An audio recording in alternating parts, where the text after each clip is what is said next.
The universe already existed. You see? Okay. Well, then tell us about it. Alright. So, in the beginning, there was nothing. Then, my mother, the goddess of the light, and my father, the god of the dark, got, bored, of course. Yeah, that would make sense. I would get bored too. Yeah, same. Yeah, so, they exploded their universe into existence. So they made the Big Bang. Oh. Is that what you guys call the creation of the universe? Yep.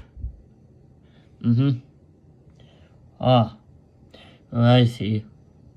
Well, anyways, so after they exploded the universe into existence, 3 billion years passed when the light and the dark gods, aka my parents, they were stillborn. So they created 7 new gods, formed from the cosmic dust left over from the explosion that created the universe. So there were Aquaria, the water goddess, Tugoya, the earth goddess. Tugoya, that sounds like a silly name. Yeah. So, let me tell my story. And I actually do think it's kind of a funny name. Yeah, yep. Yeah, that kind of a strange name. You know, why you even call it that? I'll get to that, maybe eventually. But please, let me continue my story. Okay, so then, there were Igni and Soko. Yes, the Igni you all know. The Igni that trapped me here with his friend. But anyways, so then there were the god of air, the god of wood, and the god of metal. Oh yeah, and me. Alright, cool. Yeah, but not finished. So basically, then my mother then created the sun as well as every other star in the universe. Wait, I thought Igni and Soko would have done that because giant ball of flames. Well, the stars aren't really giant balls of flame. I mean, they're kind of hard. It's kind of a bit complicated, but they're always all a light source, so it makes sense for light gods to have created them. Yeah, makes sense, yeah. Oh yeah, and also, if you were wondering, yes, the god of darkness also is the god of the moon. But he didn't create the moon. But I'll get to that, so no questions. Now anyways, then, Tugoya and the metal god then made Mercury, Venus, Mars, as well as every other planet in the universe. And then the two then made all the meteors, asteroids, comets, moons, and all the dwarf planets in the solar system as well as the universe. Then the air god then created Jupiter, Saturn, Uranus, and Neptune. And, well, basically all the other gas giants in the universe.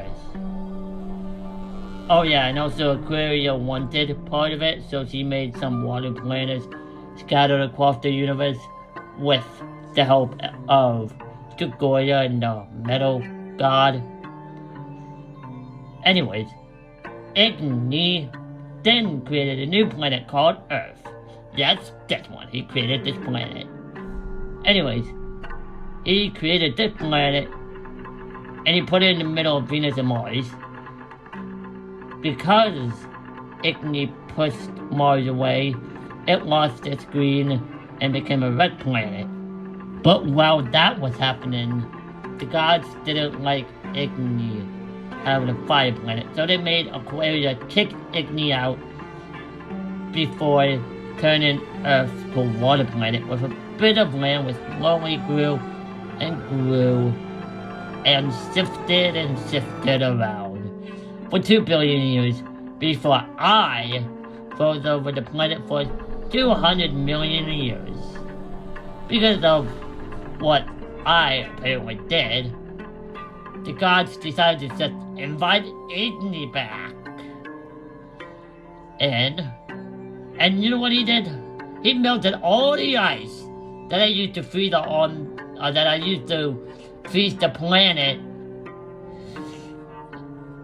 And then after he finished that, Tukoya put some more land masses on the planet, which slowly grew and shifted around for 145 million years, until I froze over the planet again, but for only 7 million years this time. And well, the other gods weren't very happy of what I did, apparently. So they imprisoned me, had Igni melt all the ice again, that reminding you that I made and froze over the planet with, and had Tukoya put a giant landmass on the planet called Pangea. Also, she had the air goddess make the atmosphere. And if you're wondering if I froze over the planet again, no. I was under even more strict protection. I couldn't do anything.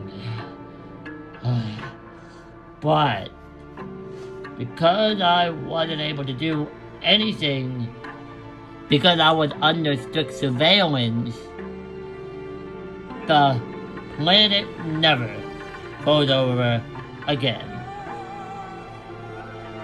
And, well, not really much happened for like 325 million years.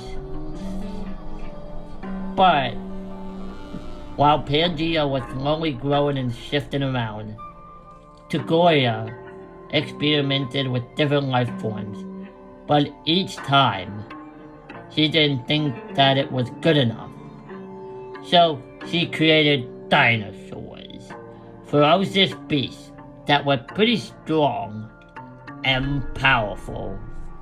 The dinosaurs roamed the earth for about 175 million years, but then the gods thought that they were becoming too intelligent, especially since they could speak. Because of this, the gods made the metal god launch a meteor to Earth to wipe out all of the dinosaurs. So the metal god took a meteor from the asteroid belt that the metal god created a long time ago to protect the planet that Tukoya and the metal god made. And with that meteor, the metal god chucked it at the earth, in which it landed around the equator and killed off all of the dinosaurs. Tukoya was pretty upset that the dinosaurs were now gone, but they knew it had to be done. Tukoya created more and more animals and made them evolve, and eventually, 59 million years after all the dinosaurs died from the metal god's meteor, Tukoya decided to start making the apes evolve. Due to this, for the next 4 million years, the apes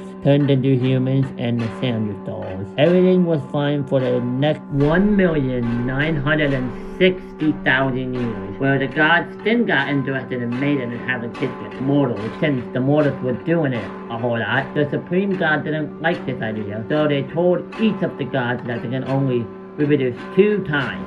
But to be nice, the Supreme God made the gods be able to mate with each other to make more powerful beings if they wanted to. The gods liked his idea, so out of curiosity, Aquaria and Tukoya had a child I'll name Pan. The air god and I had a child I'll name Kurt.